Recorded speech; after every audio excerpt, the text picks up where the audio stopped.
Aqib Sheohar news update में आपका स्वागत है। इस समय हमारे साथ मौजूद है शिवहर लोकसभा से आरजेडी की प्रत्याशी रितु जायसवाल के पति, जो आईएएस के भी नाम से जाने जाते हैं, अरुण जी हमारे साथ मौजूद है। कुछ मुद्दों पर हम बातचीत कर लेंगे। हमारे साथ आज मौजूद क्षेत्र में जनसंपर्क भी कर रहे हैं। क्या लग रहा है इस बार? देखिए, जनता ने अपना मन बना लिया है। मुझे जहाँ कहीं मैं जा रहा हूँ, मुझे समझ में यही आ रहा है कि जनता इस बार चाहती है कि शिवहर जीते, और शिवहर बनाम रितु जायसवाल हो गया है। लोग चाहते हैं कि शिवहर जीते बनाम रितु जायसवाल जीते। जाति और पार्टी का बंधन नहीं रह गया है। लोग रितु जायसवाल के पक्ष में आ गए हैं, क्योंकि वो सभी जनता के भलाई की बात करती है, सभी के लिए समर्पण की बात करती है। तो जनता का रुझान देखते हुए, जनता की बातें समझते हुए मुझे समझ में आ रहा है कि चुनाव का रुख रितु जायसवाल के पक्ष में जा रहा है। मुस्लिम समुदाय की अगर बात कही जाए, सोशल मीडिया पर तरह तरह के सवाल अभी किए जा रहे हैं। ओवैसी जो एमआईएम की जो पार्टी है वो आई है, तो कहीं ना कहीं ये कयास लगाया जा रहा है कि आरजेडी का वोट बैंक में कहीं ना कहीं ये कुछ वोट कटेगा या घाटा होगा।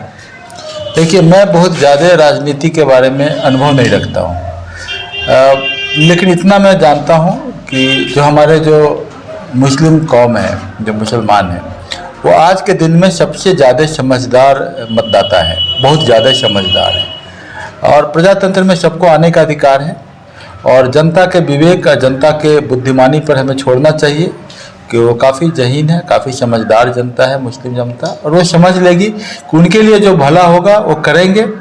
और मैं बहुतों से मिलता हूँ, और मुझे पता है कि वो बहुत होशियारी के साथ वो अपना पक्ष को रख रहे हैं। बाकी लोग हवा बना रहे होंगे। प्रजातंत्र में सबको चुनाव लड़ने का अधिकार है, लेकिन जनता मुख्य मालिक है। जनता समझेगी कि किसको वोट देना है, और वो मुझे दिख रहा है कि यहाँ पर कोई संशय मुस्लिम समाज में, जनमानस में नहीं है। हाँ, कुछ दो चार लोगों में हो सकता है कि कुछ बातें हो रही हैं। लगातार आप क्षेत्र में घूम रहे हैं तो कह रहे हैं कि वैश्य समाज जो है वो हमारे साथ है। योगी अखिलेश्वर दास भी लगातार जनसंपर्क कर रहे हैं, वो बोल रहे हैं कि वैश्य समाज इस बार हमारे साथ है। देखिए, वैश्य तो मैं उन सभी को जानता हूँ जो दुकान खोला हो, जो किसी न किसी व्यापार से हो। तो मुझे नहीं पता आपकी जाति क्या है। आपका प्रोफेशन बताता है कि आप किस तरीके के हो। आज हर कोई दुकानदार ये चाहता है कि उसके दुकान में कोई आए और बोले कि कपड़ा काटो शूट का और पैसा दे रहे हैं, अब बाद में कपड़ा ले ले हाथ में और चला जाए, बोले कि पैसा नहीं जानते हम कौन है। ये नहीं चाहता कोई भी आदमी नहीं चाहता। वो चाहता है उसे सामान का उचित मूल्य मिले। ये बातें हर आदमी जानता है। वो जानता है कि रितु जायसवाल रहेगा तो नियम की सर्वोच्चता रहेगी, नियम के आधार पर कार्य होंगे। तो इसीलिए इन बातों को लेकर जो समाज है, जो वैश्य नहीं हम कहेंगे बिजनेसमैन कम्युनिटी जो है, जो बिजनेस करते, चाहे जाति कोई हो, दवा का दुकान हो, कोई भी दुकानदार हो, कोई भी आदमी व्यापार करता, वो चाहता है एक सुरक्षित वातावरण। आतंक नहीं चाहता, वो गुंडागर्दी नहीं चाहता, बदमाशी नहीं चाहता, वो पुलिस प्रशासन की मनमानी भी नहीं चाहता, वो टैक्स पेयर की मनमानी भी नहीं चाहता, वो एक शांति की व्यवस्था में रहना चाहता है। तो वो हर व्यक्ति जो है, जो इस तरह की व्यवस्था चाहता है, वो रितु जायसवाल के पक्ष में आएंगे। यहाँ जातियों में मत बांटिए, क्योंकि जाति जाति पूछते केवल कायर क्रोध। जाति तो कायर के छुपने की एक जगह होती है, जाति नहीं। यहाँ पर हमें समझना है कि समाज में कैसे बढ़ाव होगा, उसके लिए जो भी आदमी बिजनेस कर रहा है, वो हर आदमी चाहता है रितु जायसवाल। इस बार शिवहर लोकसभा में आपका क्या मैनिफेस्टो होगा? शिवहर जिला का मैनिफेस्टो क्या है? हम तो कार्य पर बिलीव करते हैं। पहला ये है कि भाई हमारा जो रेलवे लाइन है वो क्यों नहीं शिवहर से मुजफ्फरपुर हो और उसका सर्वे हो।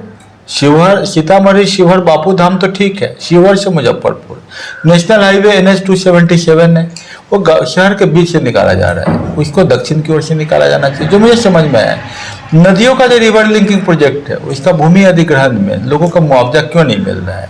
रीगा चीनी मिल में, गन्ना आधारित चीनी का उत्पादन में क्यों नहीं निवेश किया जाए, इस समस्या का समाधान निकाला जाए। सबसे बड़ी बात है, इन सबों के लिए एक आधारभूत संरचना की जरूरत होती है, और शिक्षा एक आधार बनना चाहिए। शिवहर में शिक्षा का एक माहौल बनना चाहिए, जिस शिक्षा के माहौल में जो है बच्चों की पढ़ाई हो सके, बच्चों को उच्च शिक्षा के लिए बाहर जाने की ज़रूरत नहीं हो। यहाँ पर एक मेडिकल कॉलेज भी नहीं है, यहाँ पर मेडिकल कॉलेज नहीं है, यहाँ पर लॉ का भी कोई कॉलेज नहीं है, कोई ऐसा कॉलेज ऑफ इमिनेंस नहीं है कि बाहर के लोग शिवहर के कॉलेज में पढ़ने के लिए आए। तो होना चाहिए ना कि यहाँ का कॉलेज इस लेवल का हो। हाई स्कूल की व्यवस्था जो है वो कितनी लचर है इस प्रशासन में, सरकार में, वो तो पता ही है कि शिक्षकों के ऊपर लगता है कि अराजकता की स्थिति पैदा हो गई है। शिक्षक बेचारे जो है एकेडमिक्स ना होके एक खाना पूर्ति का काम करना शुरू कर दिए है। तो शिक्षकों की स्थिति थोड़ी सी लचर हो गई है। उनमें एक प्रॉपर ट्रेनिंग का करिकुलम बने ताकि वो अच्छी शिक्षा दे पाए। इसके अलावा मैं अपनी ओर से प्रयास कर सकता हूँ, जैसे कि मैं गंगा घाट पर बच्चों को पढ़ाता हूँ। 35,000 बच्चे हमारे से ऑनलाइन जुड़े हुए हैं। हम उस ऑनलाइन को यहाँ एकेडमिक को मैं एक आवासीय परिसर में पढ़ाऊँ अगर, तो लोगों को कोटा जाने की ज़रूरत नहीं पड़ेगी। ये व्यवस्था तो हम अपने लेवल से कर सकते हैं। यहाँ के कॉलेज में अगर ढंग से बायोलॉजी पढ़ा दिया जाए, फिजिक्स केमिस्ट्री पढ़ा दिया जाए तो बहुत अच्छा फाउंडेशन हो जाएगा। ज़्यादा से ज़्यादा हमारे यहाँ के डॉक्टर निकल सकते हैं। तो इन सबों में बड़ा महीने से देखने की ज़रूरत होती है। ये नहीं कि ऊपर ऊपर हवा में हम बात कर लें, क्योंकि विकास जो है ना समग्रता है। सभी तरीके से जब आप ईमानदारी से प्रयास करते हैं, ज्ञान के साथ, नॉलेज के साथ, कलम की ताकत के साथ, तो विकास होता है। आतंक के साथ, बंदूक के साथ, डरा के, जाति के आधार पर बात करके अगर आप करते हैं तो विकास रुकता है। हमें विकास को आगे बढ़ाना है, न कि विकास को हमको रोकना है। इस बार सभी लोगों का नामांकन के लिए तिथि निकल रहा है, तो इस बार रितु जायसवाल कब दे रही है नामांकन? ये शायद रितु जायसवाल जी सही ढंग से बता पाएंगी। जहाँ तक मैं भी एक कार्यकर्ता ही हूँ, तो रितु जायसवाल महिला शक्ति है, तो उनका मैं कार्यकर्ता हूँ। मुझे बताया गया है कि 4 तारीख संभावित है, और मैं सही में अपने जितने मेरे कार्यकर्ता हैं तो उन सबों को मैं यही आमंत्रित करता हूं कि थोड़ा नेट पर जुड़े रहें। जब भी रहेगा निमंत्रण उनको है। आज एकता की बहुत ज़रूरत है, क्योंकि एक यहाँ पर जो है हमारा एक रितु जायसवाल के यहाँ आने के पीछे एक मुख्य कारण ये है कि यहाँ पर एक जो हमारे जी कृष्णैया जी की जो हत्या हुई थी, तो हम जब 1994 एग्ज़ाम में हम निकाले थे, तो सबसे पहले शुरू के दिनों में ही जो आपके जी कृष्णैया जी की मूर्ति पर माला, हम लोग फोटो पर माला हम लोग पहनाए थे लाल बहादुर शास्त्री नेशनल एकेडमी मसूरी में। बड़ा गमगीन वातावरण था। बताया गया कि कूली के लड़के थे, कूली का काम किए, दलित समाज के थे, करीब करीब पासवान जाति के इर्द गिर्द के थे, और वो जो है बेचारे कूली का बेटा जो पढ़ लिख के नौकरी छोटा किया, गुड्स क्लर्क, फिर थोड़ा दिन जर्नलिज्म किया, फिर IAS की परीक्षा पास किए, बेतिया के DM थे, सबसे ज़्यादा भूमिहीनों को जमीन दिया, क्योंकि उनके घर में भी भूमि कम था। ऐसे व्यक्ति की निर्मम हत्या हो जाती है बिहार की धरती पर।